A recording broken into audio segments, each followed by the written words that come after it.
10, 9, 8, 7, 6, 5, 4, 3, 2, 1.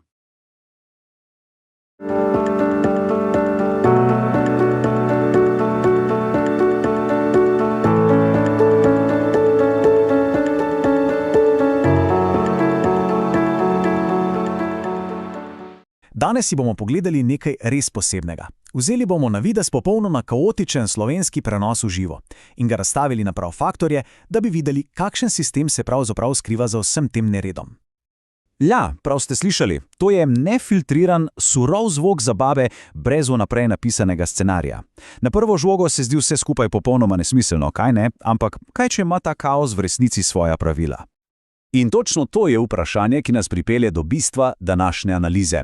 Skupaj bomo raziskali, kako ta prenos v živo ni le naključni haos, ampak pravzaprav ena zelo zanimiva igra, ki popolnoma briše meje med ustvarjalcem in občinstvom. Pa poglejmo, kako se bomo lotili te razčlembe. Najprej bomo na prenos pogledali kot na igro. Potem se bomo osredotočili na to, kaj je valuta angažiranosti. Sledi potop v areno komponentko, analiza jezika in za konec še razmislek o tem, kaj pomeni soustvarjena izkušnja. Kar začnimo. Prvo pravilo. Pozabiti je treba vse, kar vemo o klasičnem pasivnem gledanju. To ni televizija. Predstavljamo si to kot interaktivno igro, kjer pravila veljajo tako za tistega, ki prenaša, kot za čisto vsakega gledalca. In tukaj je bistvo vsega. Vsak všeček, vsaka naročnina. To niso samo številke, to so dejanja, ki direktno spreminjajo potek dogajanja. Gledalci niso več samo publika, so aktivni igralci, ki svojo pozornostjo dobesedno poganjajo celotno predstavo. No, ampak kako točno ta angažiranost postane valuta? Poglejmo si tu preprosto, a genialno ekonomijo, kjer so všečki postali nekaj otipljivega. Osnovna transakcija je bila neverjetno preprosta. Osredotočala se je na uro, na čas. Za vsakih 5 všečkov se je prenos podaljšal za 1 uro. Tako enostavno.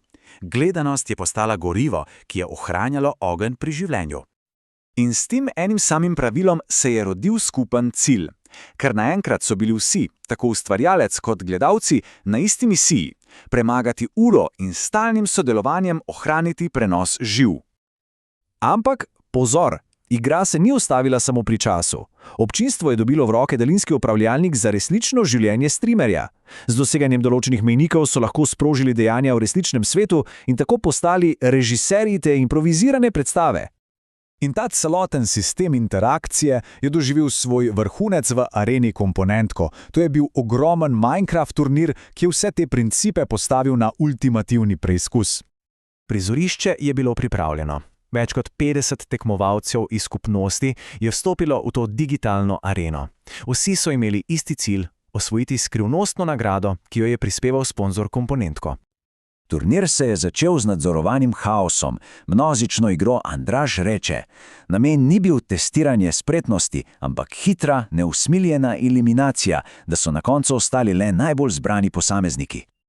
Ko se je prah polegal, je na bojišču ostalo 16 preživelih. Razdelili so jih v rdečo in modro ekipo, ker jih je čakala popolnoma drugačna preizkušnja – test kreativnosti in timskega dela. In rezultati so bili, recimo da zelo kreativni. Od spalnic z diamantnimi okrasi do stranišč, kjer se, citiram, brišemo z diamantnimi bloki. In kdo je odločil o zmagovalcu? Seveda občinstvo. Oni so z glasovanjem določili, katera ekipa gre naprej. Vendar ta prenos ni bil samo o strukturiranih igrah. V ozadju je ves čas utripal edinstven jezik skupnosti.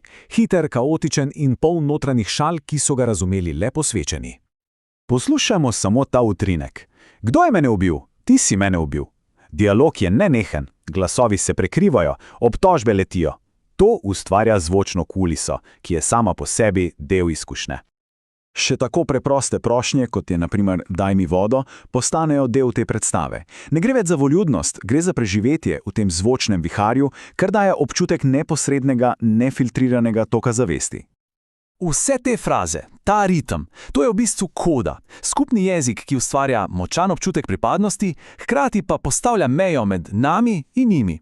Če to razumemo, smo del te subkulture. Če ne, smo pač samo zunanji opazovalci kaosa. Torej, ko seštejemo vse te elemente, igro, valuto angažiranosti in ta edinstven jezik, kaj pravzaprav dobimo? Dobimo vpogled v neko novo obliko zabave. In to je verjetno ključno spoznanje. Zid med ustvarjalcem in občinstvom se je popolnoma porušil, ne obstaja več. Gledalci niso več pasivni potrošniki, so aktivni soustvarjalci, ki v realnem času krojijo celotno izkušnjo. Če na hitro povzamemo, gledalci imajo direkten nadzor. Celotna skupnost sooblikuje izkušnjo, angažiranost je postala valuta, ki poganja zgodbo. In končni rezultat? Popolnoma nepredvidljiv, avtentičen in, kar je najpomembnejše, sodelovalen. Kar nas pripelje do končnega vprašanja, ki ostaja odprto. V svetu, kjer občinstvo drži uro v rokah in sproti piše scenarij, kdo ima potem v resnici nadzor? In kaj nam to pove o prihodnosti zabave, kot jo poznamo?